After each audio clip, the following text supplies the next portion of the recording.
Assalamualaikum warahmatullahi wabarakatuh. Waalaikumsalam warahmatullahi wabarakatuh. Hamdan wa syukran lillah, asyhadu an la ilaha illallah wahdahu la syarikalah wa asyhadu anna Muhammadan abduhu wa rasuluhul ladzi la nabiyya wa la rasula ba'dah, amma ba'du. Allahumma inna nas'aluka ilman nafi'an wa rizqan thayyiban wa amalan mutaqabbalan. Subhanaka la ilma lana illa ma 'allamtana innaka antal alimul hakim. Alhamdulillah, Bapak sadayana anu sami-sami miharep ridha Allah, dengan izin Allah ya urang dikempelkeun dengan kerahman dan rahimannya Allah. Kita masih diberikan kesempatan untuk bisa beramal, mengumpulkan bekal menjelang hari akhir ya. Dengan kemahalatifan Allah, dialah yang memberikan ragam karunia ya, yang nampak maupun yang tersembunyi, yang kita sadari ataupun yang tidak kita sadari. Dan nikmat yang paling besar adalah ketika seseorang masih ada dalam agama dan bisa mengamalkan agama. Karena kalau dikasih nikmat dunia ya, Qarun dan Fir'aun pun diberikan oleh Allah itu ya. Tapi nikmat agama tidak semua hamba-hamba Allah yang Allah ciptakan diberikan ya. Nikmat agama seperti apa? Mencari ilmu, mengamalkan ilmu, memahami Quran ya, sholat, itu nikmat agama tuh. Tiasa kene sujud, tiasa kene beramal soleh. Karena kita pun beramal diizinkan oleh Allah ya. Beramal baik sanes gara-gara awak orang sehat, sanes gara-gara orang ahli pengausahaan ya. Kita bisa beramal baik karena memang Allah berikan kekuatan, kemampuan ke orang sadayana. Maka inilah nikmat yang luar biasa yang harus kita syukuri. Termasuk nikmat yang paling utama itu bisa belajar. Kenapa? Karena semua kebaikan itu berawal dari ilmu. Semua kebaikan ya, tidak ada kebaikan yang tidak lahir dari ilmu ya. Karena tidak ada orang yang beramal soleh kecuali tahu sebelumnya itu amal solehnya. Beres ya kan, tiba-tiba hoyong tahajud lamun teu apal ayat tahajud kan gitu. Tapi tidak tiba-tiba pengen sholat kalau tidak tahu bahwa sholatnya mendatangkan kebaikan atau itu kewajiban. Kan mal mungkin Kang bade ka mana ka tempat nu teu terang hoyong naon hoyong nu teu aya kan gak mungkin ya. Ya makanya orang bisa tobat diawali oleh ilmu. Makanya Imam Al-Ghazali dari tangga-tangga ibadah ya, itu Imam Al-Ghazali mengatakan bahwa tangga yang pertama dan yang paling utama orang itu mau ibadah kepada Allah itu adalah ilmu ya, ilmu. Jadi penting ilmu itu ya, penting. Termasuk dalam berumah tangga ya. Dalam berumah tangga sangat dipentingkan punya ilmu. Karena tidak ada orang yang berumah tangga ingin rusak, ingin hancur, ingin balangsak, ingin riweuh, ingin ribut, pagujud bin pabalyut bin ramijud rungkan ya. Nah, teh pawayu ya. Teh ayanya nu rumah tangga hoyong hancur gitu ya. Urang teh kawin ka maneh teh sia hayang rusak hirup teh. Enggak ada ya. Kita menikahi istri kita dan demikian pun istri kita menerima kita hayang bahagia ya hidup mah. Dan memang bahagia itu sesuatu hal yang harus diperhatikan dalam agama ya. Sampai Imam Al-Ghazali itu ulama besar nulis buku namanya itu Kimiyatus Sa'adah, kimia kebahagiaan. Karena penting bahagia itu. Ujung-ujungnya hidup kita pengen bahagia. Dan moal aya tuh beramal soleh tapi yang disiksa di neraka. Ya, terus abdi rajin sholat, margi abdi yang disiksa. Orang rajin sholat itu sabab sieun neraka gitu. Ya, karena ingin bahagia. Jadi bahagia itu sesuatu hal yang aksiomatik, yang wajar. Tapi ini butuh ilmu. Ya, man amila bi ghairi ilmin kana yufsidu aktsara mimma yuslihu. Kata Imam Ali bin Abi Thalib, punten, saya Imam Ali. Siapa? Umar bin Abdul Aziz. berapa beramal tanpa ilmu itu lebih banyak merusak daripada memperbaiki. Kita bagus lah, kuat ya. Jadi sekali lagi kata Umar bin Abdul Aziz, beramal tanpa ilmu itu lebih banyak merusak daripada memperbaiki. Ya, nya motor teh rusakna hiji item tapi kusabab urang teu apal dipurutulan sadayana ya. Nepi ka knalpotna dilalocotan. Ya padahal bukan karena tidak tahu ilmunya. Tuntuna mah nu hiji teh jadi 10 rusakna gitu ya. 10 item. Begitu. Sama dalam rumah tangga kayak begitu. Ya. Waalaikumsalam, enggak pelit ya. Ya, sama dalam rumah tangga kayak begitu. Ya. Dalam rumah tangga itu seperti itu. Maksudnya adalah ya siapa yang tidak ingin bahagia? Semua pengen bahagia. Oh ya. Ini kata panitianya Ustaz. Jalan belakang katanya.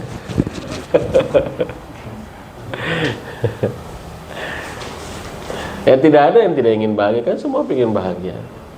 Tapi berapa banyak ya begitu. Orang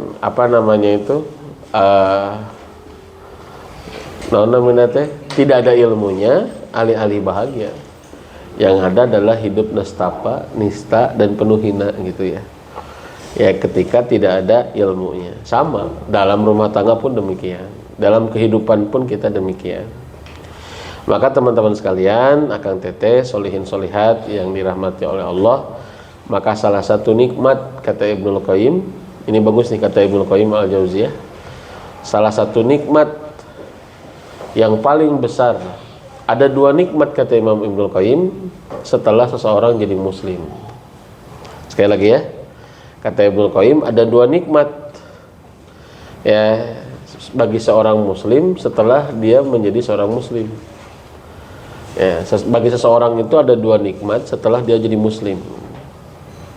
Nikmat yang pertama apa? Al-fahmus sahih, pemahaman yang benar ya. Nah, karena muslim pun tidak sedikit pemahamannya keliru, pemahamannya salah ya. Maka pemahaman yang benar itu adalah keselamatan gitu. Pemahaman itu cara pandangnya, memahaminya benar. So gante kopi boro diuyup ya, sing horeng ya cikolomberan misalkan begitu ya. Abdi kapungkur kantos uwi sakola SD gitu ya. Ari pun biang teh tilas ngagambar si koasna teh kana cai gelas teh ya, karena gelas cai di gelasan teh kan gitu kan. Si koasna teh aya caina diantepkeun gigireun kulkas. Ari abdi uih teh pan sakola SD teh papa ya itu 1 kilo jalan kaki teh uih panas hanaang atuh kabayang teh alpuket. Nah itu jeung bodona abdi tanya dosana tara minta izin ka kolot teh uyup we gitu. Diuyup pawayu terus deui ka napa buah diburakeun deui sing goreng ya tilas ngagambar pun adi ya tilas ngoas gitu ya gambar pun adi dilebetkeun kana gelas. Itu persepsi itu salah itu ya. Jadi persepsi yang salah itu akan membuahkan amal yang salah, betul nggak? Persepsi yang salah itu akan membuahkan solusi yang salah. Sehingga orang lah kan memahami urusan rezeki itu urusan bumi wae kan. Padahal urusan rezeki itu urusan titipan ti Allah, urusan langit kan begitu. Ya, bukan hanya urusan upaya manusia, danya malamun rezeki ditangtukeun ku kerja keras. Tentu gajihna nu leuwih gede teh kuluna mah tukang mulah batunya. Iya kan lebih keras kerjanya ya gitu kan. Tapi kan tidak begitu ceritanya kan. Artinya bahwa rezeki kita itu memang titipan ya. Kalau dititipkan sekian sudah titipan itu mah ya. Makanya Nabi Sulaiman ketika ditanya ya kenapa bisa begitu dan begini, atau Nabi ketika diciptakan atau dibuatkan istana ya oleh jin ya sekejap mata langsung ada istana, kata Nabi Sulaiman apa? Haza min fadli rabbi, ini adalah keutamaan dari Tuhanku ya. Jadi untuk benar hasil tidak usaha tidak akan mengkhianati hasil kumaha soalnya paribasa teh kumaha hasil mengkhianatan usaha kumaha tuh wartosan nabi teu apa usaha tidak akan mengkhianati hasil gitu nya ya gitu kan usaha mengkhianati hasil sebenarnya padahal ada orang yang mungkin usahanya lebih keras dari kita, lebih gede dari kita, tapi kenapa hasilnya nggak sebesar kita? Taeta. Ya, hadza min fadli rabbi, ini keutamaan dari Tuhanku. Kalau kita sudah punya keyakinan seperti ini, maka kita tidak akan dengki. Ya, ada orang yang dilebihkan oleh Allah, ya dititipkan oleh Allah. Adapun orang misalkan itu seperti orang yang dilebihkan oleh Allah, kita terima, ya begitu. Tidak akan ada dengki. Karena dari dengki mah susah ningali batur senang ningali batur susah kan gitu nya. Orang nu dengki mah nya, betul tidak? Ya, susah ningali batur senang gitu. Tapi lamun senang ningali batur susah gitu ya. Itu orang dengki. Nah, kita tidak akan dengki kepada saudara kita. Jika ada saudara kita yang dilebihkan, kita doakan, yakin bahwa itu adalah titipan dari Allah. Ya kalau kita kurang, ya tidak selapang saudara kita, Allah Maha tahu. Bisa jadi orang dibeli leuwih siga dulu orang api cilakaeun nih. Dibere sakieu we geus larese salat teh komo dibere leuwih gitu. Kalau teman saya mah suka bilang, "Duh, untung dibere balangsak teh." Da sigana lamun dibere leuwih saeutik geus hayang ngawayuh we cenah kitu. Ya. Itu subhanallah tuh. Artinya bahwa ya semua ya tidak ada kedengkian, hadza min fadli rabbi. Ini keutamaan dari Tuhanku gitu. Jadi semua dipilih oleh Allah termasuk ilmu ya. Maka kenikmatan yang paling utama itu adalah seseorang itu diberikan kemampuan untuk hadir di majelis ilmu. Itu ya. Jadi kita bersyukur teman-teman ya dengan hadirnya majelis ilmu. Mudah-mudahan ini jadi jalan kebaikan, ada iman yang dikuatkan, ada amal yang diistiqomahkan, ada ikatan ukhuwah yang dikokohkan, dan ada pemahaman yang ditambahkan. Amin ya. Allahumma shalli wa sallim ala nabiyina Muhammad wa ala alihi wa sahbihi wasallam. Baik, kita akan belajar sekarang pasutri mungkin ya. Dulu terlahir teh fadilah menikah sudah ya. Atasnya ya. Aya catatanana. Tapi saya mah ingat Imam Bukhari, Pak Wahyu. Imam Bukhari itu pernah dengar riwayat Bukhari? Pernah dengar nggak? Itu kan Imam Bukhari teh ulama luar biasa ya, hafalannya. Makanya Imam Bukhari mah jarang nyatet. Jadi nuju belajar kieu, gurunya lagi bacain Imam Bukhari mah kieu. Kata temannya, nyatet jempe gitu ya. Kemudian ketika selesai, gurunya selesai membacakan hadis, ya Imam Bukhari bilang, buka catatanmu, dengarkan aku. Hartos deh. Buka catatanmu, dengarkan aku. Imam Bukhari bacakan nih, ternyata semua yang dicatat oleh temannya itu ada pada hafalan Imam Bukhari. Makanya kalau Imam ningali nu belajar, taranya nak catatan, oh emut Imam Bukhari ya. Ya. Ada itu, oh ya, luar biasa gitu. Ya, saya mau ingat Imam Bukhari. Oh iya. Ya, emang betul nyala, oh luar biasa. Husnudone gitu kan, husnudone. Sigana bener ya kekuatan hafalan luar biasa. Eta ustaz sajamnya dihafalkeun aduh. Ya Allah. Masya Allah, alhamdulillah. Ya. Regreg gitu, regreg ya. Ya. Tapi serius itu Imam Bukhari itu ya luar biasa. Imam Syafi'i itu kalau menghafal sebelah kirinya ditutup. Ya. Sebelah kanannya itu dihafalin. Sebelah kirinya ditutup. Sebab kalau dibuka dua-duanya itu yang kiri jadi ikut terhafalkan. Saking cerdas itu muhibah, pemberian dari Allah memang. Ayo urang mah dibukakeun dua-duanya. Dipenclong orang salila-lila anggar. Ya, memang luar biasa. Maka jika ilmu itu binatang buruan, ikatlah dia dengan tulisan. Ikatnya minimal orang yang sesajam teh aya tuh 5 poin 3 poin nu diemut mah gitu. Ya, terkena seur-seurnya karena manusia itu punya keterbatasan. Tapi ini Bapak Wahyu mohon maaf ya, ingatkan saya ini materinya silakan dibawa. Ya, slide-na gitu. Pilih ternyata teh meureun keun dan keke dibere ku si ustad misalkan gitu ku si abah misalkan. Ku abdi wios nyatet itu berat, ya biar aku saja. Sanes rindu nu berat mah nyatet ya. Ya nanti Pak Wahyu ini slide-nya disebarkan saja. Ya, begitu. Begitu ya diingatkan. Kalau 5 poin itu sudah ya? 5 keutamaan menikah sudah ya? 5 fadilah menikah. Nah, sekarang adalah kita akan berbicara, kalau 5 fadilah menikah sudah, kita akan berbicara tentang 3 tujuan dan 3 prinsip berkeluarga. Ya. Ya ini 3 tujuan dan prinsip berkeluarga. Begitu. 3 tujuan dan 3 prinsip berkeluarga. Kenapa ini penting, Bapak, Ibu-ibu, ya, akang teteh sekalian? Kenapa ini penting? Ya. Masih. Oh ya. Kenapa ini penting? Nah, kita teh kadang sok nyepelekeun karena tujuan teh nya. Padahal justru ketiadaan tujuan teh melahirkan ragam kemadorotan. Satu, jadi nggak tenang. Karena nggak jelas tujuannya.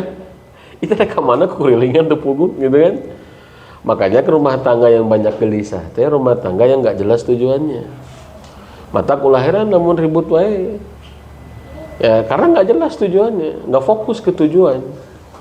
Orang yang nggak fokus dengan perkara-perkara besar, dia akan disibukkan dengan perkara-perkara kecil. Begitu. Ya.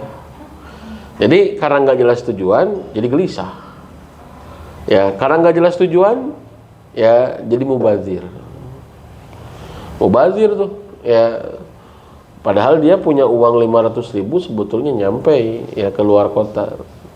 Tapi karena nggak jelas tujuan, biar di jalan segala dibeli, segala dibekalkan gitu ya.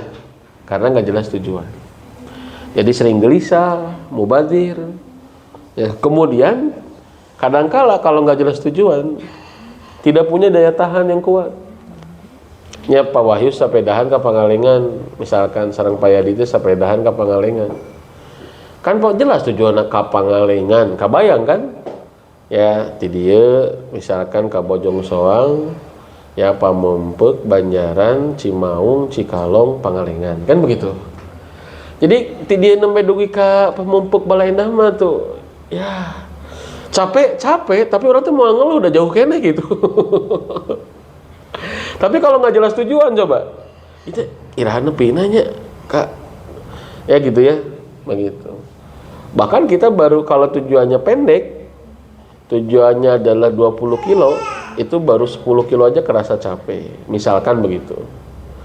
Tapi kalau tujuannya 50 kilo, baru 20 kilo ya dianggap sederhana gitu. Jadi ketiadaan tujuan, 1 menggelisahkan, 2 menghambur-hamburkan, yang ketiga adalah tadi apa? Tidak punya daya tahan. Jadi daya tahannya lemah gitu, mudah goyah. Ya, bukan tidak ada ujian. Ya, setiap rumah tangga punya ujian. Bahkan ujian cinta tidak akan pernah reda selama hidup kita di dunia. Moal marda. Ya, walau alamnya kan imam pengalaman nalika abdi ada yang masuk ke ruang konsultasi kita. Usia pernikahan sudah 24 tahun, 25 tahun gitu. Ya, tetapi ternyata diuji oleh mantan. Ya, sudah 52 tahun istrinya, reunian SMP ketemu mantannya. Diuji padahal sudah 52 tahun. Seorang abdi 52 tahun. Mun urang jadi lalaki ningali 52 tahun, mending kene 25 tahun ya. Nyai mak abdi, Pak, abdi. Lukari bapak mas lerana kan abdi terangnya gitu. Ngan di malam muncul nafsu lalaki gitu maksudnya gitu ya. 52 tahun kan gitu. Tapi itulah cinta, kadang nggak bisa dipahami logika. Seperti kata Agnes kan gitu ya. Kadang nggak bisa dipahami logika. Mohon maaf, saya baru lebih fakih nih, lebih paham dalam urusan permusikan ya. Jadi kadang-kala yang nggak bisa dipahami logika Pak, ya itulah. Saya juga sampai saya dicurhatin. Untung istrinya jujur ngomong gitu ke suaminya, ya digoda lagi sama mantannya. Ustaz, Bah minta solusi katanya. Saya bingung gitu. Pak, terima kasih. Saya bilang sudah percaya, tapi mohon maaf saya bilang, saya nggak bisa kasih solusi. Bingung. Satu, usia pernikahan saya. Ya baru 11 tahun waktu itu. Ya. Kemudian saya nggak pernah punya mantan, saya bilang. Jadi berempatinya gimana? Memang kumaha sih bahaya mantan tuh gimana gitu ya? Serius, saya nggak pernah punya mantan, jadi susah merasakan ketemu mantan tuh kumaha sih gitu ya? Susah. Oh, abah teu gaduh mantan? Teu alhamdulillah. Nikah bagernya, bukan bager ditolak wae baheula.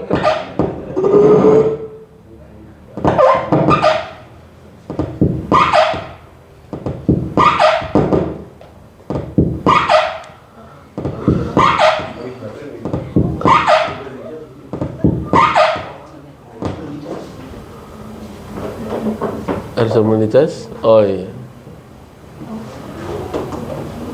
Tes. Ya saya bilang sanes bager. Bukan tes. Saya bilang sanes bager, ngan memang baheulana ditolakan wae gitu. Jadi gak punya mantan, Ustaz. Ternyata saya baru tahu, oh ini hikmahnya. Saya dulu lagi masa-masa muda sering ditolak supaya nggak punya mantan. Allah tuh ngejaga kayak begitu, Masya Allah. Walaupun yang nolak-nolak itu sekarang udah mulai menyesal lah ya, begitu. Kagok lah, pede sekalian. Begitu Pak ya. Jadi saya cuman abdi teh asa disintrik ku Allah udah gitunya, disintrik lah bahasa. Diingatkan oleh Allah tuh, jangan ngerasa aman gitu. Oh ya Allah, ujiannya nggak pernah selesai ya, saya bilang rumah tangga teh. Soalnya kalau berdasarkan data mah 84% dari total perceraian di Indonesia itu tidak lebih daripada usia 5 tahun. Jadi 5 tahun ke bawah secara perceraiannya. Ya, dan Indonesia juara 1 se-ASEAN urusan perceraian. Ya, datanya mengatakan sampai 2019 kemarin itu 40 pasangan per jam. Ya, jadi kalau saya baru ceramah 15 menit misalkan, nah itu sudah 10 pasangan. Ya. Dan tidak ada orang berumah tangga ingin berpisah. Dan salah satu ikatan yang paling kuat adalah ikatan tujuan. Karena kita punya tujuan yang sama. Ya, di perusahaan beda kultur, beda pola asuh, beda pendidikan, tujuannya sama dengan omset, dengan duit. Ya, karena tujuannya sama, oke, jalan.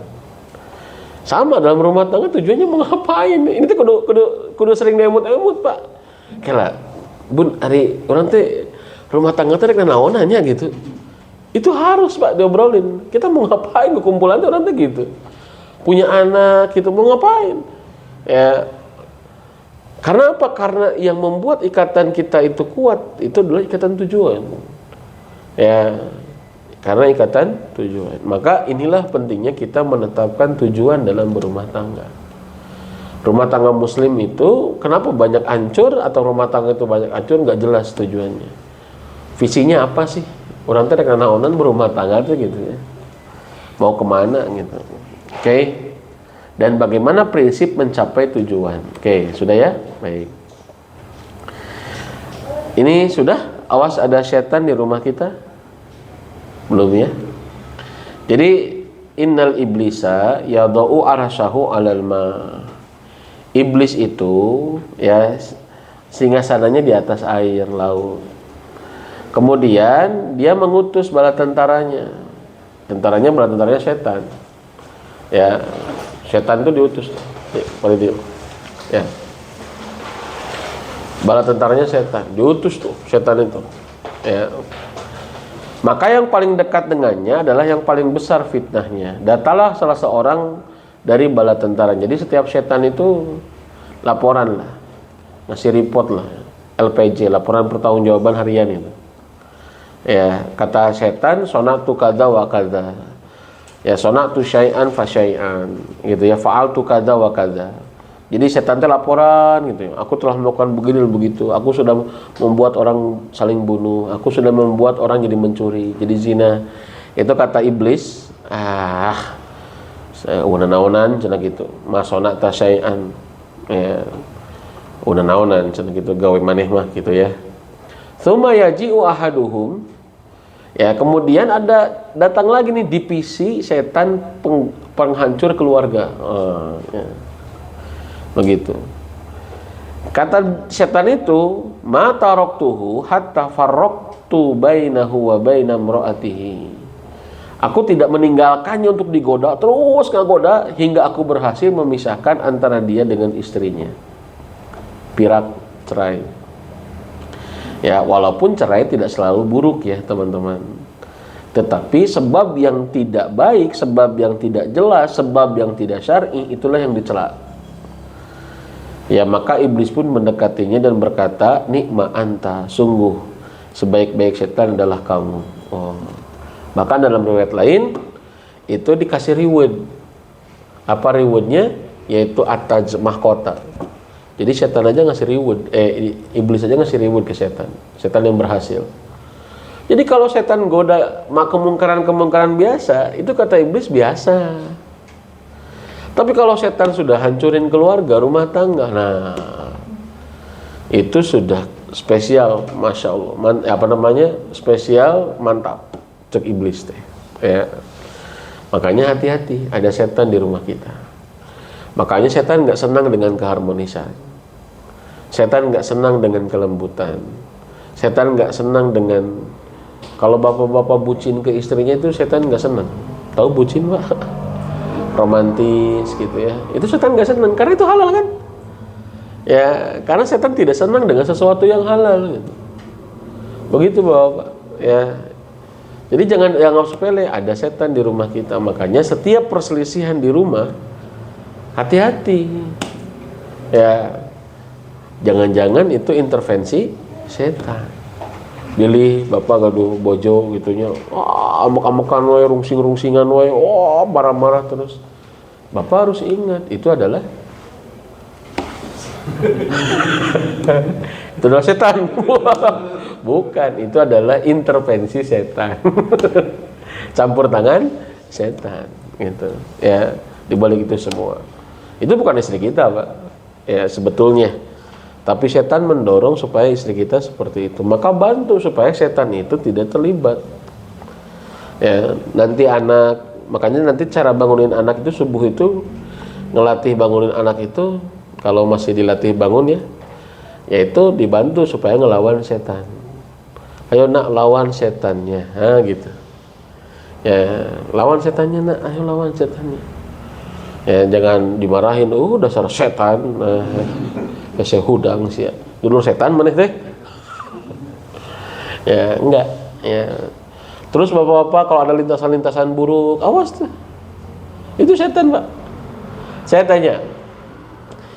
Setan teh kan dalam surat An-Nas, a'udzubillahi minasyaitonirrajim, yuwaswisu fi sudurinas. Ya, menggoda kita lewat apa? Lewat bisikan. Bisikan setan teh gimana? Teh akang-akang setan ngaharewasna kumaha? Ngarewas ya. Situ ngarewas ka dia berbisik. Seperti itu atau gimana? Ayo. Atau nge-WA gitu, nge-DM gitu, hey, cek setan gitu. Atau gimana? Ya, kata Imam Al-Ghazali, apa tadi? Lintasan pikiran. Nggak ada orang yang beramal baik atau buruk kecuali berawal dari pikiran. Bentak pikiran-pikiran nu awan, enggak apa? Astagfirullah, auzubillah gitu. Coba tahu. Ya, bapak tiba-tiba misalkan tanda kutip ada bisikan misalkannya berbuat buruk, itu bukan kita, itu bukan kita. Sadar itu, cepet tahu. Auzubillahi minasyaitonir rajim. Ya, itu ya kita harus segera tuh. Karena kan kita nggak sadar kan, disangkanya orang kan kadang-kadang kan, ya padahal itu bukan kita itu. Naon lah berbuat buruk naon gitu ya. Ya berbuat mungkar, ya tiba-tiba kita ingin melakukan hal-hal yang dilarang oleh Allah, itu bukan kita Pak, bukan. Itu bisikan siapa? Bisikan, ini cokot lah cokot. Baik sakit itu mah ada moal dosa. Ya ka pamajikan, ka budak, misalkan begitu ya. Ya daripada engke hese deui. Ternyata itu uang riba. Ya ternyata itu uang riba. Itu bukan kita itu. Itu bisikan setan. Sama ya. Cepat tahu.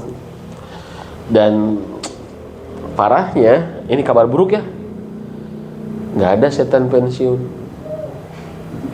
Iya nggak ada. Kalau preman ada yang pensiun, preman pensiun. Kalau setan nggak ada setan pensiun. Tapi bah imah setannya nggak hijrah. Setan hijrah. Ya nggak ada. Ya itu setan emang ngajak ke surga, nggak ada. Innama yad'u hizbahu liyakunu min ashabis sa'ir. Setan itu ngajak untuk menjadi penghuni neraka.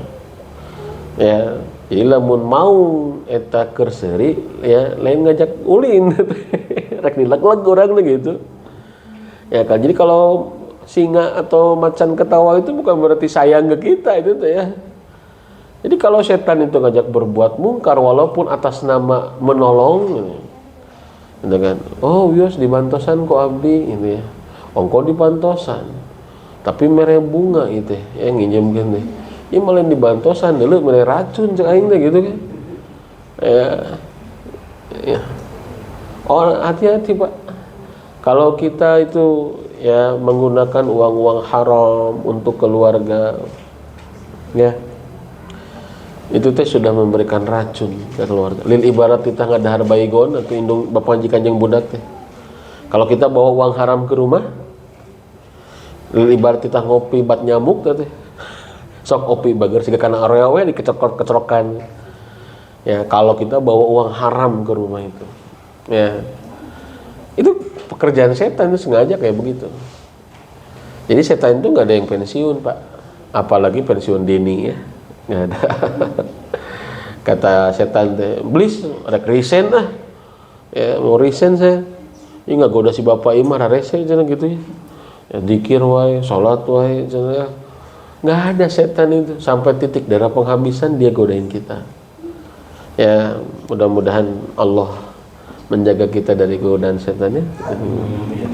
Karena kalau tanpa pertolongan Allah kita nggak bisa. Enggak. Kalau tanpa pertolongan Allah kita nggak bisa. Oleh karena itu ini harus disadari. Makanya di rumah itu adalah bagaimana ya supaya kita tidak apa namanya itu ya tidak memperbanyak makanan setan. Nah ini istilahnya ya mengundang amalan setan. Amalan orang itu ulang ngundang pisetanan gitu. Ya, kalau setan ceking, salah setan gembrot ada. Itu ada kisahnya. Kata Ibnu Qudamah dalam kitab Makaidus Syaiton. Itu ada kisahnya tuh, setan ceking dengan setan gembrot. Jadi ketemu mereka tuh. Satu setan ceking ya kerempeng gitu ya sampai kulitnya sudah bersatu dengan tulangnya. Matana geus rek kalaluar ya, bukna cawig-wig siga injuk gitu ya. Barau compang-camping ketemu dengan setan gagah perlente gitu ya, bedas teh Bupati Bandung ya bedas kuat gitu ya, hebat gitu ya, gagah ya, bajunya bersih gitu ya, kemudian juga harum. Ketemu tuh berdua mereka. Kata setan yang gagah itu ngomong ke setan yang kerempeng, kunaon cenah mana hirup teh siga kitu, panon rek keluar. Ustaz pakai bahasa Sunda sedikit ya enggak apa-apa ya. Panon kalaluar awak geus siga mayit gitu ya, buk cawig-wig bararau baju cenah gitu. Kunaon mana hirup siga kitu? Eta cek setan ceking, dia jawab apa? cenah ieu menang SK teh si iblis teh di tangga goda ya jelema nya SK surat keputusan tugas, dapat surat tugas dari iblis teh cenah ya di tangga goda jelema cenah lamun rek dahar bismillah, lamun rek sare ngadoa, abus ka imah salam, tara kaagehan cenah gitu ya.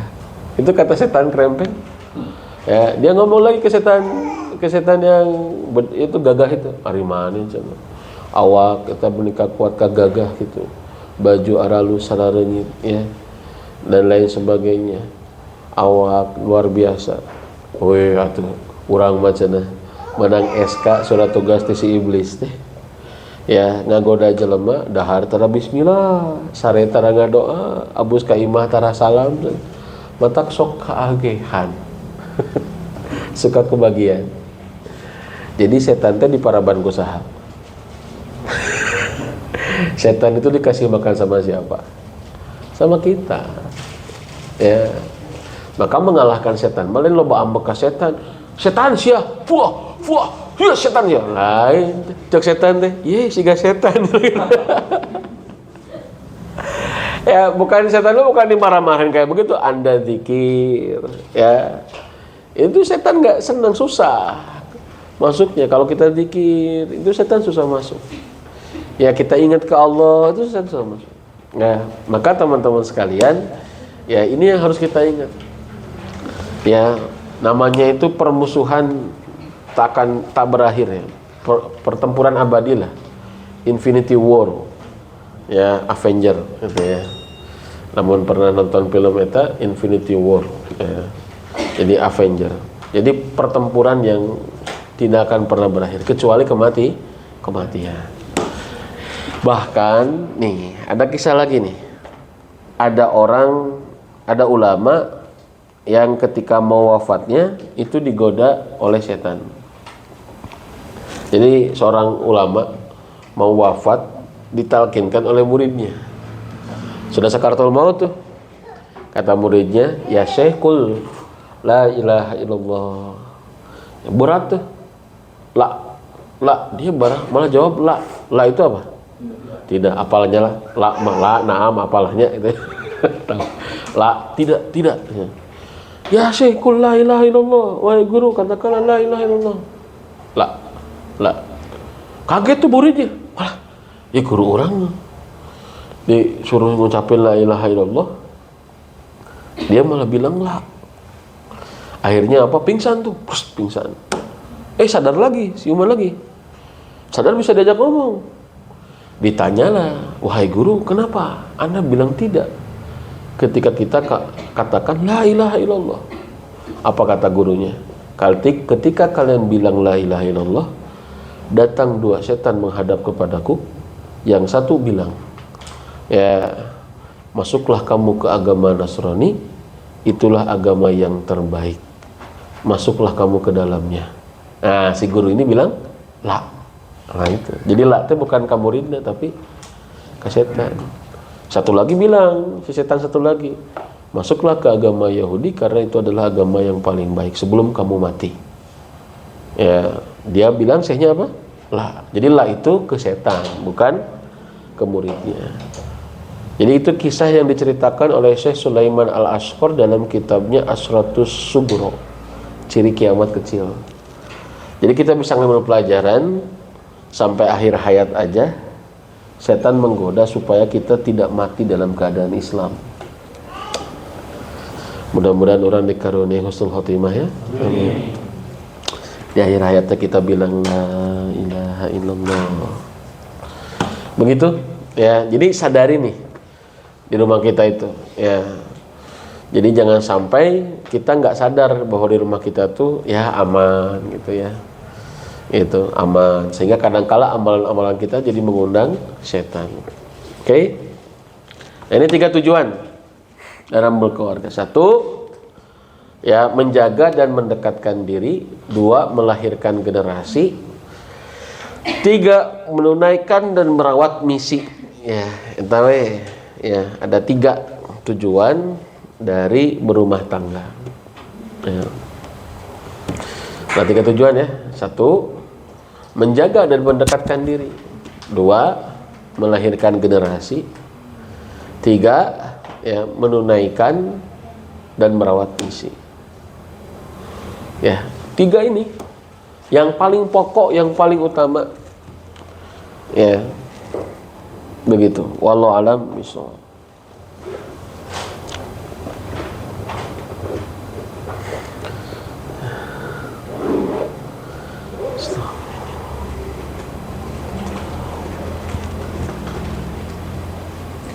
Sudah?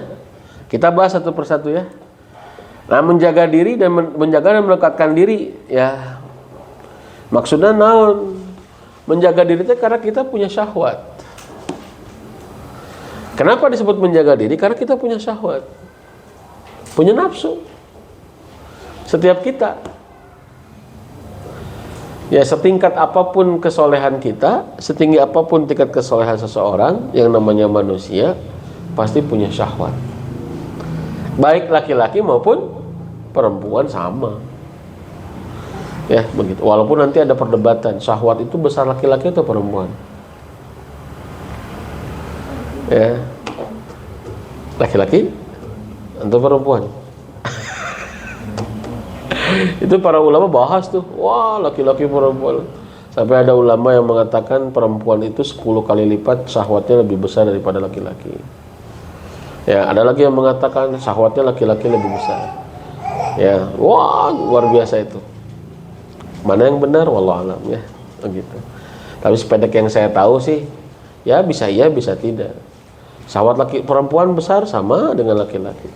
Cuman beda objek aja, beda objek. Kalau laki-laki mah syahwatnya lawan jenis, perempuan mah aksesoris. Gitu, iya, so.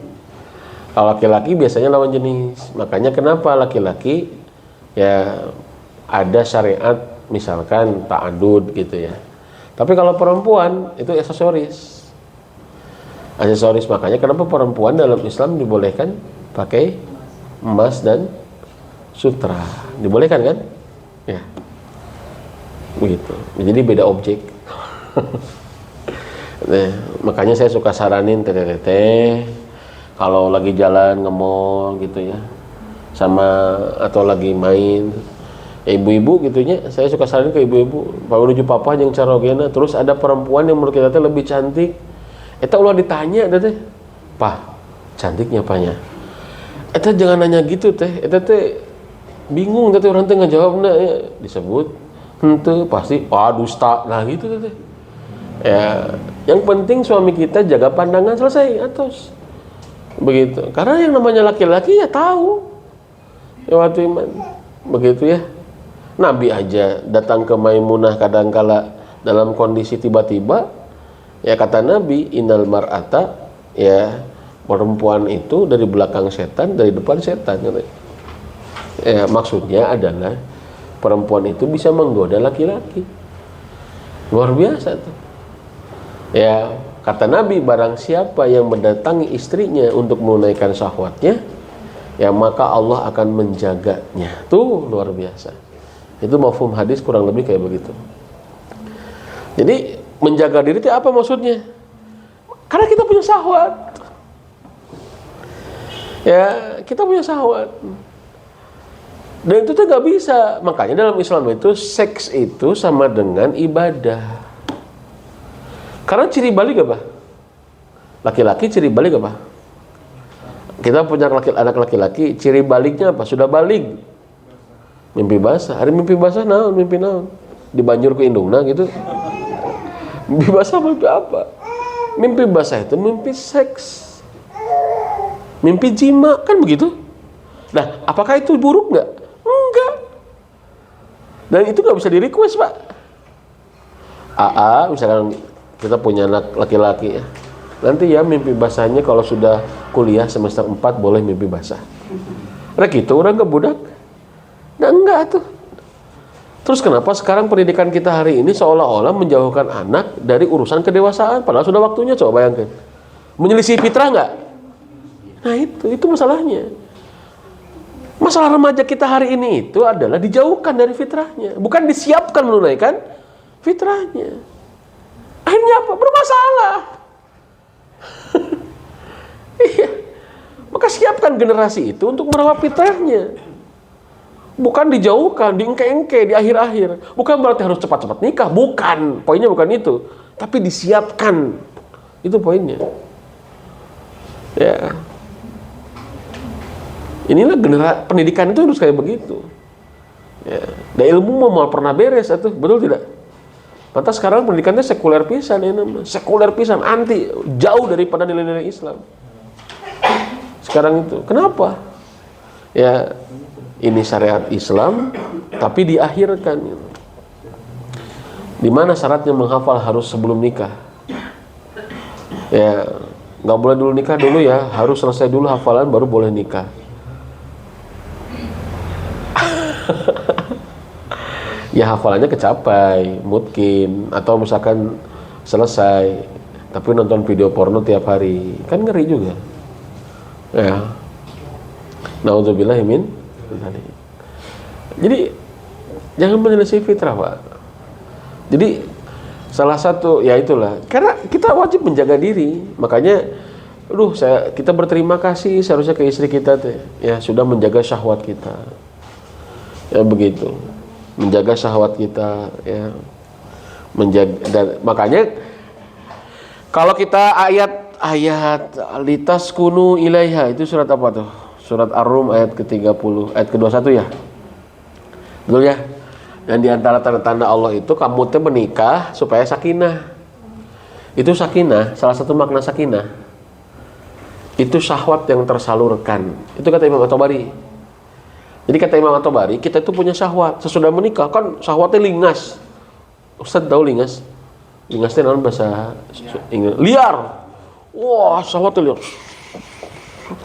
Menikah terkendali nanti gitu. Itu salah satu makna sakinah.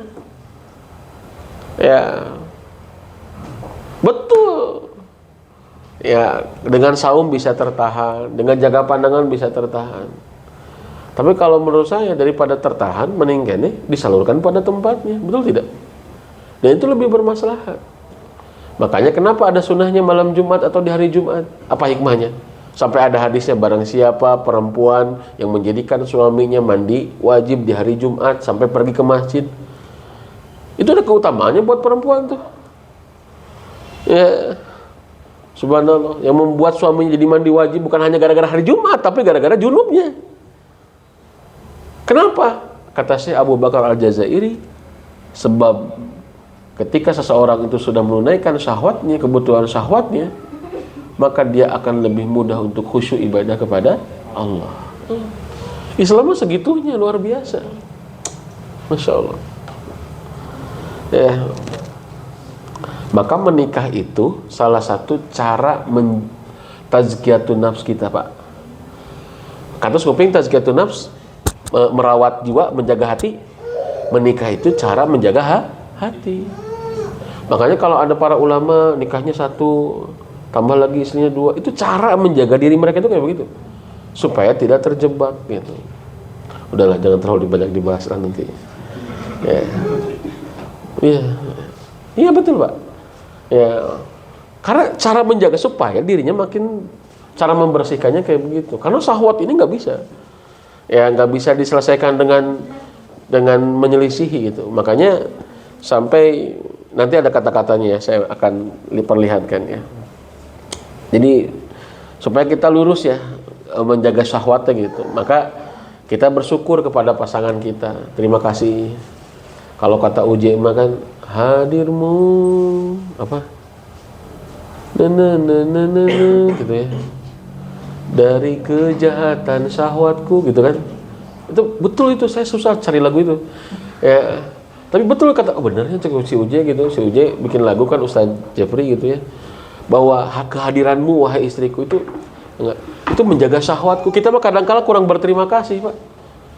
Ya ke istri karena dianggap biasa gitunya. Ya.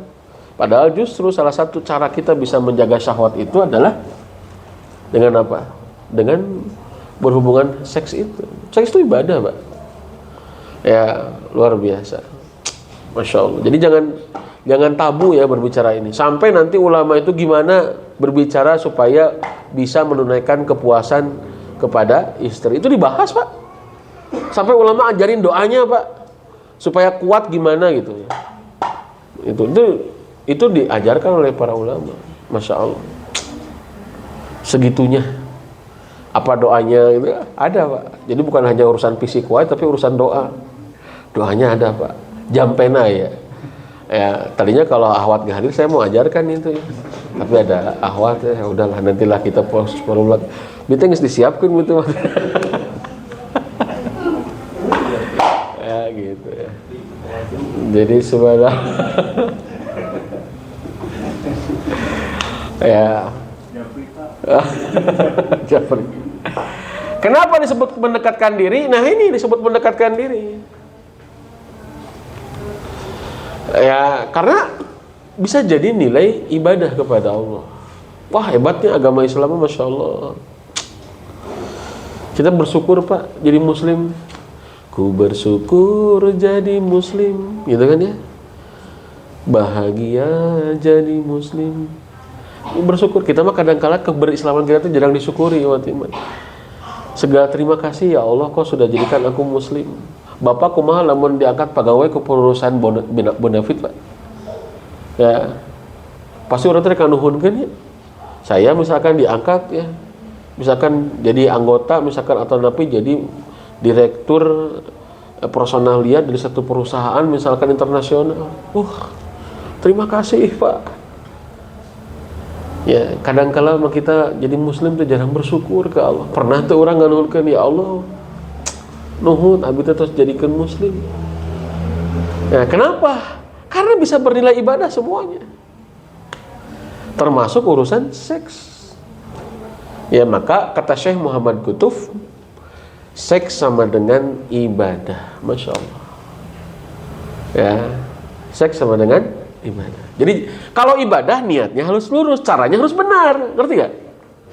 Dan itulah yang harus kita ajarkan ke anak didik kita. Bukan suruh ngelawan, bukan suruh diakhir-akhirkan, bukan suruh ditahan-tahan, ya, tapi suruh dikelola dengan tepatnya. Makanya syahwat itu kata Imam Al-Ghazali nggak boleh dibunuh, karena dia kendaraan yang akan menyampaikan kita pada tujuan. Bukan boleh dibunuh. Lamun kuda ilingas, lain dipaehan. Sebelum dipaehan, orang tuh begadai kendaraan gitu. Kumaha tuh dijinakan. Bisa dipahami? Dijinakan. Ya, cara menjinakannya salah satunya adalah dengan menikah. Makanya kenapa orang menikah itu pahalanya lebih besar daripada orang yang tidak menikah. Bahkan ada asar dalam riwayat Ad-Darimi, 2 rakaat malamnya orang yang menikah itu sebanding dengan sholat setengah malamnya para pemuda atau pemudi yang belum menikah. Itu keutamaan menikah, Pak. Ya, nutus nikah mah 2 rakaat nawai ya perpahala besar begitu insyaallah ya.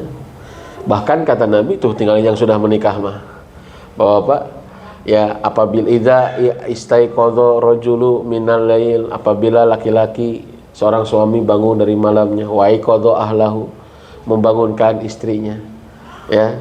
Kalau tidak bangun dipercikan oleh air, dipercikan lain dibanjur katanya. Dipercikan dengan air supaya bangun. Kemudian fasolliya rakaataini jami'an, dua-duanya sholat berjamaah atau dua-duanya sholat bareng 2 rakaat. Apa kata Nabi? Kutiba, kedua-duanya ditulis minaz-zakirina waz-zakirat. Ya, di antara orang-orang yang jadi ahli zikir, Pak. Matak sate acan gugah, orang punten sate acan subuh, pami subuh ayeuna kan 4:30 nya.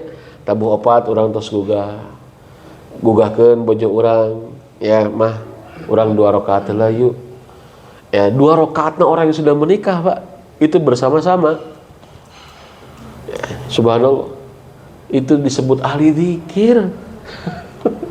Kenapa? Karena ujian orang menikah itu beda dengan ujian pemuda, gitu aja ya, waktu dengan ujian anak, dengan ujian mencari nafkah. Masya Allah. Maka inilah kenikmatan. Nuhun ya Allah ya, sudah diberikan kemampuan untuk punya keluarga ya, Masya Allah. Bukankah jika kalian bersetubuh, kata Rasulullah, wa fi bud'i ahadikum shadaqah, hubungan intim antara kalian itu sedekah. Sedekah. Jadi bawa-bawa sedekahnya tuh kudu jauh-jauh. Ini sedekah awak unggul nih. Wahai Rasulullah, bagaimana ini disebut sedekah? Kata Nabi, lah jika kalian melakukan perkara haram, itu akan menjadi dosa kan? Iya. Berarti kalau halal jadi pahala. Maka sesuatu itu berpahala bukan gara-gara mengamalkan amalan sunat loh. Kartos ya? Bukan hanya gara-gara mengamalkan amalan ibadah tertentu saja. Kadang seseorang itu berpahala karena tidak melakukan perkara haram.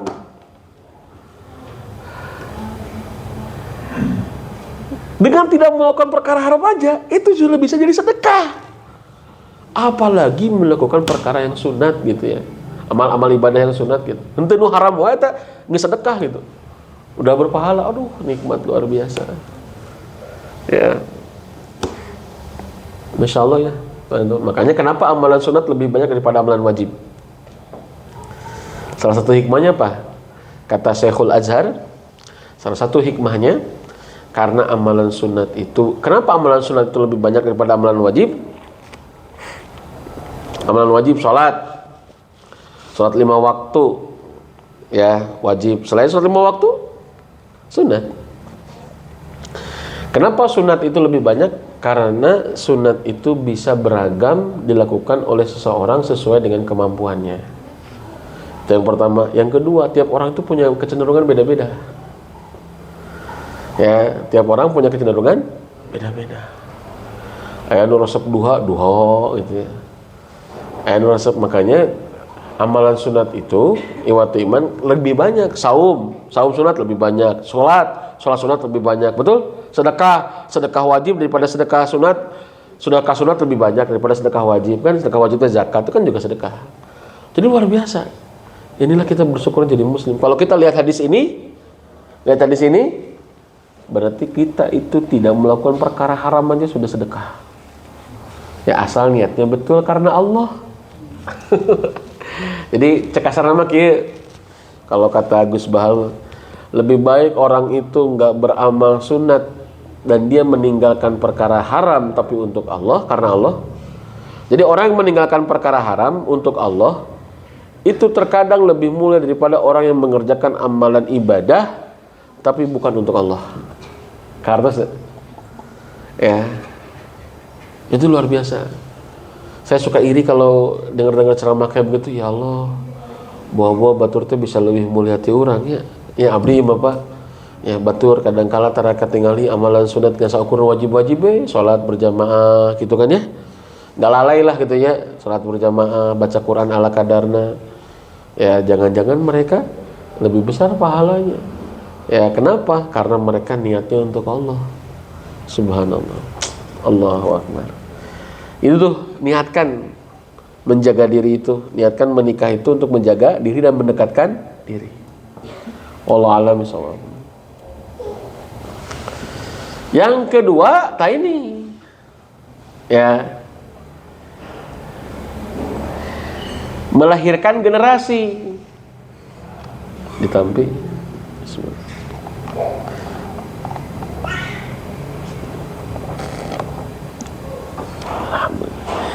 Tazawwajul wadudal walud fa inni mukatsirun bikumul umam. Nikahilah wanita yang penyayang dan subur, karena aku berbangga dengan banyaknya umatku. Masya Allah. Ya. Jadi salah satu nikah itu apa? Melahirkan generasi. Punya generasi, punya keturunan. Bapak-bapak, yuk kita niatkan jadikan rumah-rumah kita walaupun sederhana, tapi itu markas dakwah utama kita. Jadikan anak kita bisa hebat dari rumah. Ya makanya kenapa saya Pak lebih semangat ke ilmu parenting, karena saya punya cita-cita untuk saya sendiri, untuk keluarga. Ya minimal rumah-rumah kaum muslimin itu melahirkan generasi-generasi terbaik. Ya, dan itu pengalaman kami. Kalau nggak ada ilmunya mah nggak rungsing gitu ya.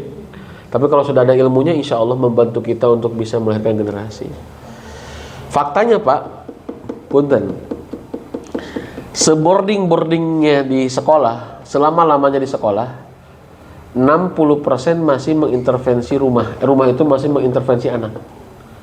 Jadi pengaruh rumah teh ageng gitu dalam mensolehkan anak teh. Itu bukan kata saya Pak, penelitian itu. UNICEF aja, UNICEF itu PBB di bidang pendidikan ya. Itu mengatakan 60% rumah itu masih mendominasi keberhasilan pendidikan. Ya. Jadi soleh dari rumah gitu. Ayo Rama kadang-kala tadi teh disangkana kalau sudah nyekolahin beres. Akhirnya apa? Kita lupa dengan pendidikan rumahan. Ya, kita lupa dengan pendidikan rumahan. Padahal ya di rumah itu banyak hal-hal yang bisa mensolehkan anak. Bukan berarti memindahkan sekolah ke rumahnya sanes ya. Ya, karena rumah itu tempat santai, tempat rileks, tempat membangun inspirasi, motivasi gitu ya. Merubah rumah jadi tempat belajar itu bukan perkara mudah, Pak. Ya membangun rumah tapi siga sekolahan gitu, atau tapi belajar di sekolahan terus air di rumah, itu teh gampang, Pak. Ya. Tapi banyak pendidikan yang bisa dimulai dari rumah, banyak sekali. Dan kadang-kala kita abai. Gitu. Maka jadikan ayah bunda sekalian, kalau kita menikah, ya niatkan kita untuk melahirkan generasi terbaik. Dan itu banyak pahalanya, banyak pahalanya. Ya, sampai kita bisa masuk surga, salah satunya adalah anak, asbab anak, Pak. Ya, tiba-tiba ada seorang ayah, kata Nabi. Ya, nah ini mudah-mudahan kita ya. Amin. Ada seorang ayah, tingkatan di surganya tinggi. Tapi kenapa saya semangat mendidik, semangat parenting gitu ya? Kenapa? Ada anak, ayah bunda sekalian, itu apa namanya itu? Tingkatan di surganya tinggi.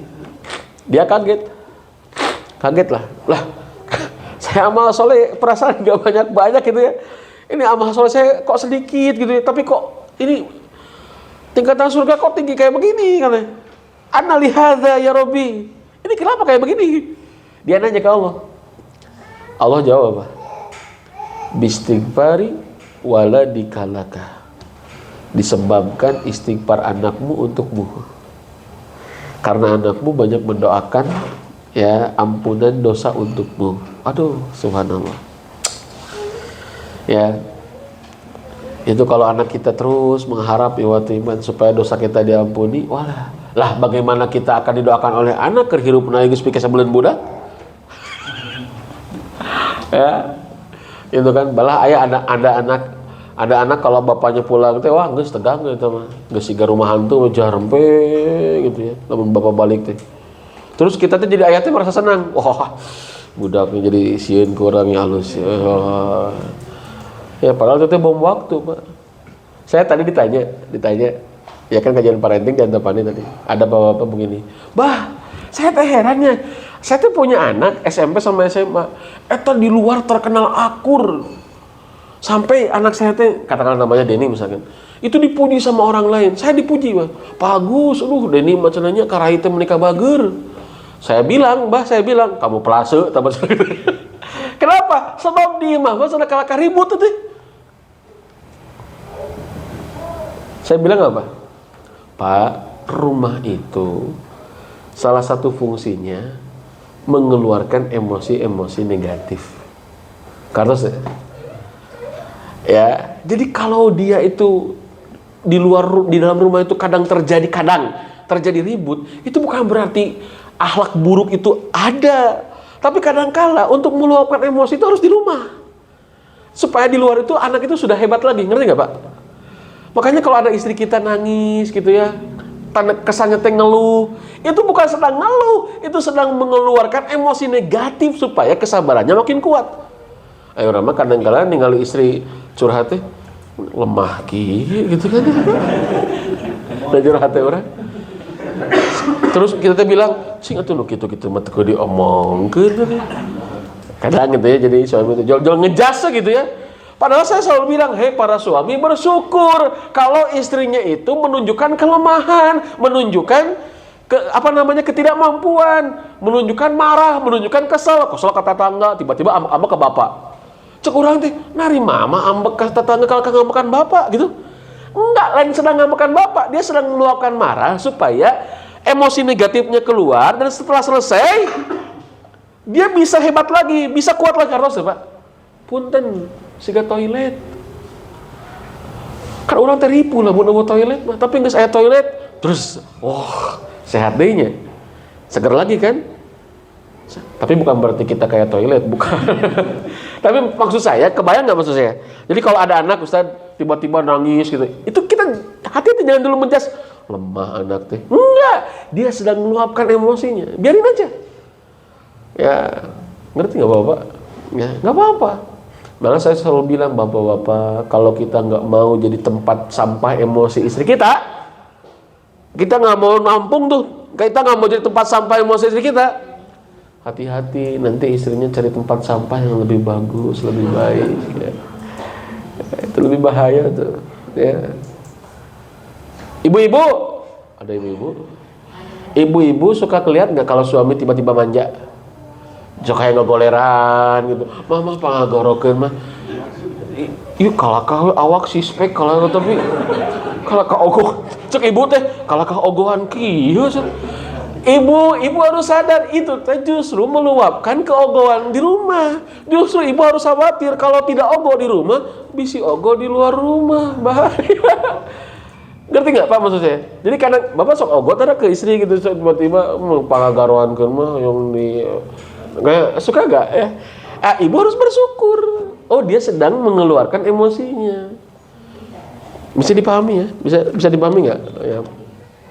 Anak itu kayak begitu Pak. Ya, makanya rumah itu tempat. Jadi nggak apa-apa. Anda jangan dulu menjas. Harus kuat di semua tempat. Enggak. Ya, saya bilang kayak begitu. Jadi pahami dulu bahwa rumah itu memang saking nyamannya rumah. Itu kadang-kala punten Pak, aya nu ka toilet nepi ka mau BAB jadi terjadi aya gara-gara ningali toiletna. Aya enggak? Aduh. Barala kieu, bararau. Eta rek micin jadi terjadi. Mau BAB jadi enggak jadi katahan. Mohon maaf, Pak. Itu kayak begitu. Orang mau curhat, mau meluapkan emosi, tapi udah diceramahin gitu. Ya, udah dianggap lemah. Akhirnya Pak tertahan tuh. Maka jadikan rumah itu sok tempat pengeluaran emosi. Ya begitu. Jadi kalau anak kita marah-marah, itu di luar belum tentu marah-marah, Pak. Kalau anak kita nangis gitu ya di rumah, itu di luar belum tentu nangis. Bisa jadi itu memang tempat. Saking nyamannya di rumah, ngerti nggak Sen? Saking nyamannya di rumah, dia nggak ragu lagi gitu untuk mengeluarkan emosi-emosi negatif tuh gitu. Begitu Pak. Wallahu a'lam bishawab ya. Mudah-mudahan kita bisa lebih memahami ya. Makanya tazawwajul wadudal walud. Ya, maka ya nikahilah wanita yang wadud gitu ya, penyayang.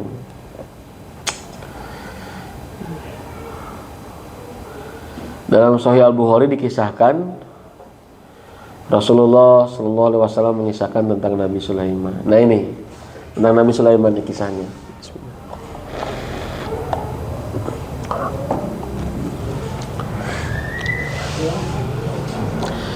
Malam ini aku akan berhubungan intim dengan 100 orang istriku atau 99. Jadi Nabi Sulaiman punya 100 istri atau 99 istri. Jadi satu malam digilir Pak 100 istri. Masya Allah. Ini Nabi Sulaiman kekuatannya luar biasa ini. Ini memang kelebihan Nabi Sulaiman. Jadi Nabi Sulaiman itu Allahu Akbar.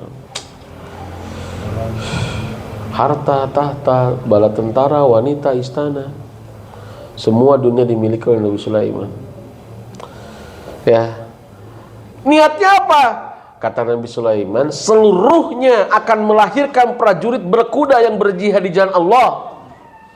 Jadi Nabi Sulaiman ingin menggilir istri-istrinya, 100 istri, semua istrinya dalam satu malam, karena ingin melahirkan anak untuk dijadikan pasukan berkuda. Hebat ya. Itu. Istrinya bilang, ucapkanlah insya Allah. Tetapi dia tidak mengucapkan insya Allah. Kenapa Nabi Sulaiman tidak mengucapkan insya Allah? Wallahu a'lam bishawab. Nggak dijelaskan apakah lupa, apakah kenapa ya. Sehingga tidak ada seorang pun dari istri-istri yang mengandung selain satu orang saja, itu pun dengan melahirkan anak yang cacat. Dari 100 istrinya Pak, nggak ada yang lahir kecuali satu, itu pun cacat.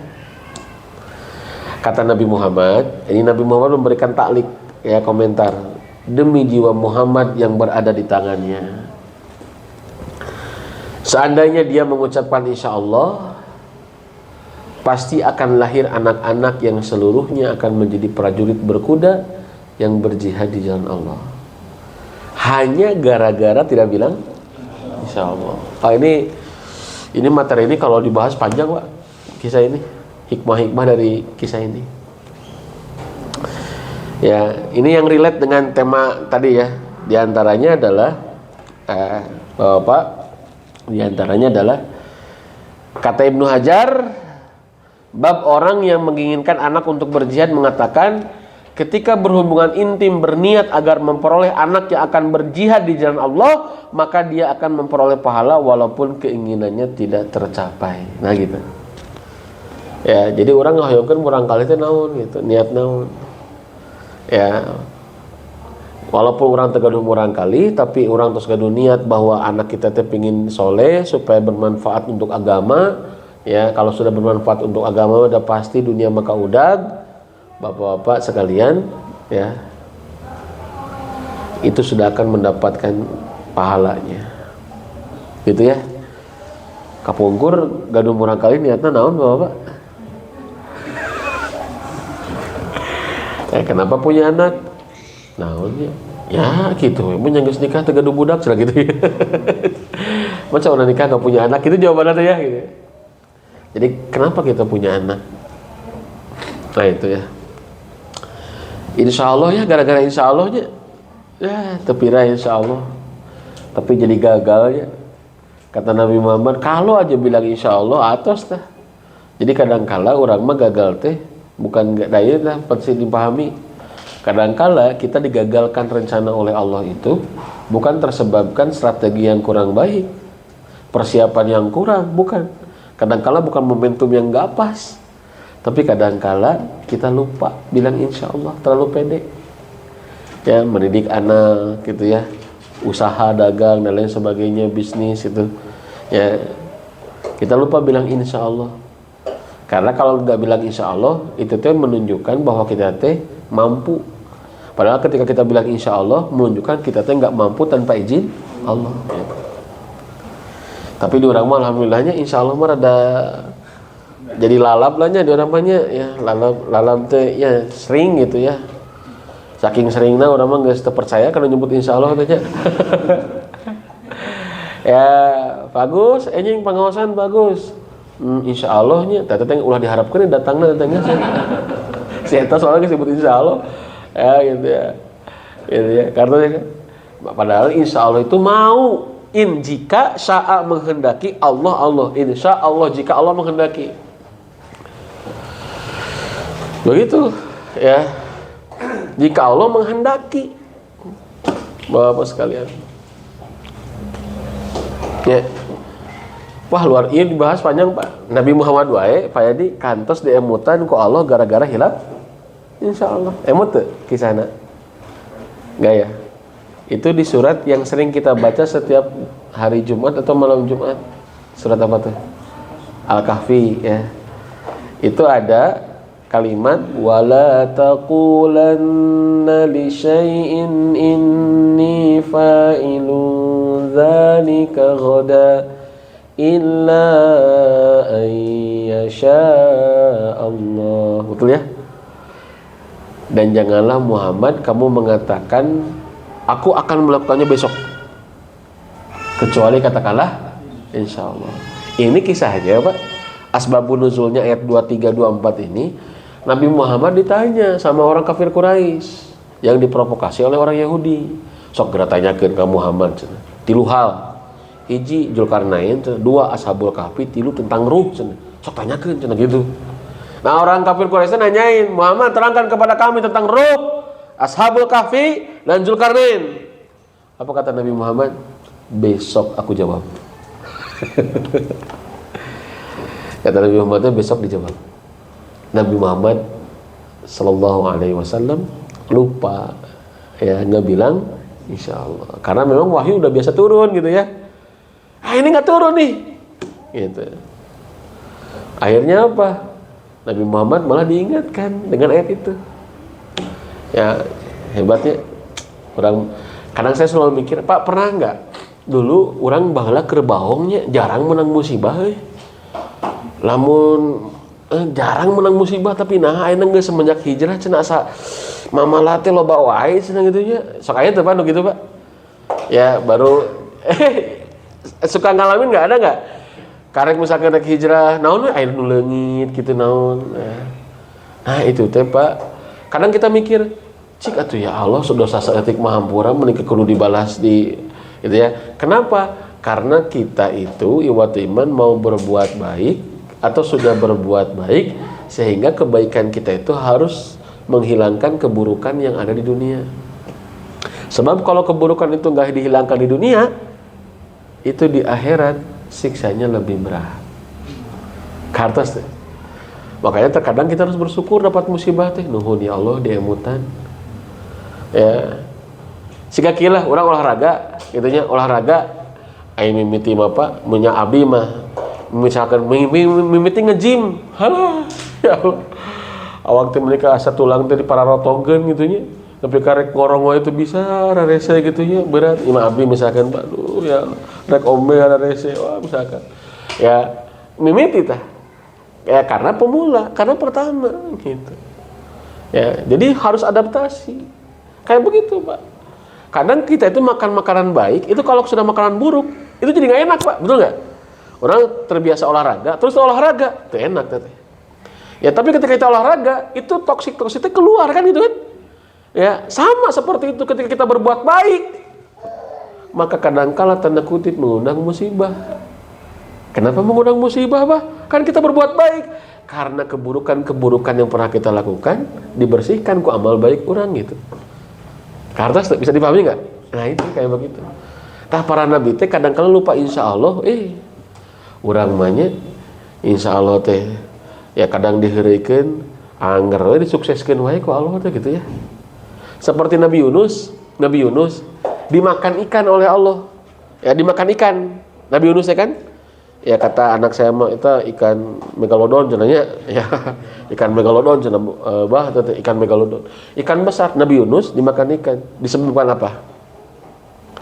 Asbabnya Nabi Yunus marah ke umatnya kan begitu? Asbabnya marah ke umatnya, marah kesel. Ya disuruh taat beki maksiat, dikasih cahaya tauhid malah senang dengan kegelapan jahiliyah. Akhirnya apa? Ditinggalkeun ku Nabi Yunus teh. Terus tunjung cenah boga. Ya akhirnya Nabi Yunus marah naik perahu, ternyata di perahunya berat, harus ada yang dilemparkan, dikocok, diundi, Yunus lagi. Akhirnya Nabi Yunus dilemparkan, dimakan ikan, ada dalam 3 kegelapan, kata Al-Quran, kegelapan ikan, kegelapan lautan, kegelapan malam. Asbabnya apa? Sebabnya apa Nabi Yunus dimakan ikan? Marah. Bari marah nage marah syariah atuh ieu mah. Marah syar'i ieu mah. Dalain gara-gara teka bagian BLT atuh ambek teh. Atau tapi gara-gara teka ajakan ke Pangandaran amuk-amukan lain. Nabi Yunus mah marahna teh gara-gara dakwah. Tapi dapat musibah ya. Subhanallah. Pertanyaan saya, selama kita hidup berapa kali marah? Pernah dimakan ikan? Dileg-leg lauk pernah? Nu mah lauk dileg-legan ke orang. Yang ada mah ikan dimakan sama kita. Artinya apa teman-teman sekalian? Artinya apa? Bahwa ya subhanallah, bahwa orang itu makin dijaga kesolehannya, kadangkala salah sedikit makin mengundang musibah. Ya kenapa? Itu teh cara Allah menjaga kita, cara Allah mengingatkan kita. Lupa bilang insya Allah. Bayangkan lupa bilang insya Allah, tapi insya Allah tuh hilap. Nah, etas tina 100 istri teu hiji-hiji acan. Ya, itu kadang-kadang lupa bilang insyaallah. Makanya kalau ada sesuatu terjadi kemadharatan, wah, cepat-cepat cari dosa, dosa nu mana itu. Dan kadang-kadang orang bingung, dosa nu mana nya? Kenapa? Saking loba. gitu ya. Bingung orangnya. Itu yang kedua. Yang ketiga, menunaikan dan merawat misi hidup. Maksudnya bahwa kita teh punya misi. Ya. Allah teh ngutus kita teh tidak sia-sia. Perempuan, laki-laki, suami, istri, ayah, bunda, Allah ciptakan ke dunia karena punya tugas. Misi teh naon? Tugas. Kita tuh punya tugas, Bapak Ibu sekalian. Afahasibtum annama khalaqnakum abatha wa annakum ilaina la turja'un. Itu Quran surat Al-Mu'minun 119. Apakah kalian menyangka, kata Allah, kami ciptakan kalian itu sia-sia, lalu kalian tidak dikembalikan kepada kami nanti di akhirat? Enggak sia-sia, Pak. Tidak ada orang diciptakan oleh Allah sia-sia. Allah menciptakan punya tujuan. Ya, kalian teh punya tugas, cek Allah teh. Dunia diciptakan untuk manusia. Langit, bumi, matahari, bulan, lautan, iwatiman, daratan, ikan-ikan, hewan ternak, hujan, air madu, air susu, lakum, kata Allah. Dalam Al-Quran disebutkan untuk kalian, untuk kalian, untuk kalian, untuk kalian, untuk kalian, untuk kalian. Gunung-gunung untuk kalian, langit untuk kalian, hujan untuk kalian, tumbuh-tumbuhan untuk kalian. Coba lihat ayatnya. Lakum untuk kalian. Semua alam semesta ini diciptakan untuk kita, tapi kita punya misi. Ya, kernaon? Keur usaha, keur nyangan duit, keur bikin bisnis cabang sebanyak-banyaknya? Bukan. Kita itu punya misi untuk ibadah dan jadi khalifah. Untuk jadi Abdullah dan jadi khalifah. Abdullah kerjaannya ibadah, khalifah kerjaannya dakwah. Setiap kita tuh di pundak kita tuh ada amanah dakwah, teman-teman sekalian. Ada yang dengan harta, ada dengan ilmu, ada yang dengan tenaga. Dakwah teh ngahirupkeun agama. Ya. Kalau kita tidak hidup untuk dua ini, mohon maaf, kita tidak menunaikan misi hidup kita. Ya. Mau dengan tenaga, mau dengan harta, mau dengan ilmu, minimal tilu ieu. Cing urang make naon gitu. Ngahirupkeun agama teh. Keluarga bukan tujuan, bisnis bukan tujuan, pendidikan bukan tujuan, nyekol sekolah bukan tujuan. Tapi keluarga, usaha, pendidikan, akademik itu hanya untuk menunaikan misi. Sayang berkeluarga tidak untuk misi. Duit geus kaluar pasti iwatiman. Ya tanaganya. Wa ma khalaqtul jinna wal insa illa liya'budun, kata Allah. Tidaklah aku menciptakan jin dan manusia hanya untuk ibadah kepadaku, hanya untuk mengabdi kepadaku, kata Allah. Jadi tugas kita teh sederhana. Hirup mah teu ribet, anu ngaribetkeun maka hayang. Da Allah mah sederhana. Ya iwati iman. Wa idz qala rabbuka lil malaikati inni ja'ilun fil ardi khalifah. Ingatlah ketika Tuhanmu berfirman kepada para malaikat, ya sesungguhnya aku hendak menjadikan seorang khalifah di muka bumi. Khalifah teh naon? Khalifah teh bukan pemimpin jadi presiden, bukan. Khalifah teh yang memakmurkan bumi. Ya, yang berdakwah di jalan Allah. Itu adalah simpel nama dakwah. Ya, dakwah itu apa? Ceramah sanes. Dakwah teh naon? Ngadalil sanes. Dakwah itu adalah menghidupkan agama. Urang tiasana ngurus masjid, Pak. Teu bisa ceramah atau ngepel masjid. Gitu, Pak. Ya. Atau urang teu ngepel masjid duitna atuh ya. Misalkan, oh urang teu buka duitna, teu buka awakna, ku ilmuna. Hayo. Ini mah contoh kecil apanya? Ya. Dari 1 poin masjid saja, wah. Luar biasa ya waktu iman. Ya. Begitu Bapak-bapak, Ibu-ibu ya. Nah, keluarga itu bukan tujuan. Keluarga itu bukan segala-galanya. Ya. Segala-galanya adalah keluarga, bukan. Justru kalau keluarga segala-galanya ini membuat kita banyak lalai dari Allah. Tapi segala-galanya adalah misi hidup kita. Kalau kita mencintai istri, mencintai anak si buah hati untuk menunaikan misi, maka kita akan terjaga iwatu iman ya dari hal-hal yang tidak diinginkan oleh Allah. Begitu Pak. Gitu ya. Jadi tilu ieu we atos. Jadi nah berkeluarga hoyong ibadah we. Ya dina keluarga teh aya amalan soleh gitu ya. Aya ada ketenangan. Kenapa nikah? Supaya istri dan anak jadi pasukan dakwah kita. Begitu Pak, sederhana Pak. Tapi ingat ya dakwah teh sanes kudu jadi ustad wae nya.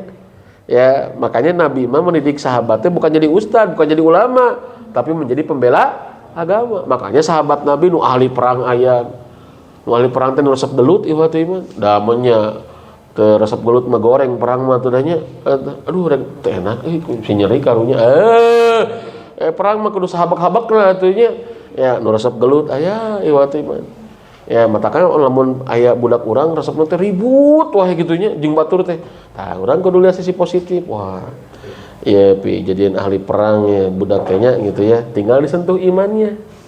Ya supaya dia bisa menggunakan keberaniannya itu dalam kebaikan. Termasuk perempuan. Ada teman jemaah saya Pak perempuan. Ya, jadi wanian Pak. Babaturan lalakina teh wah ditangtang gelut Pak. Wah, bah kumaha cenanya duh.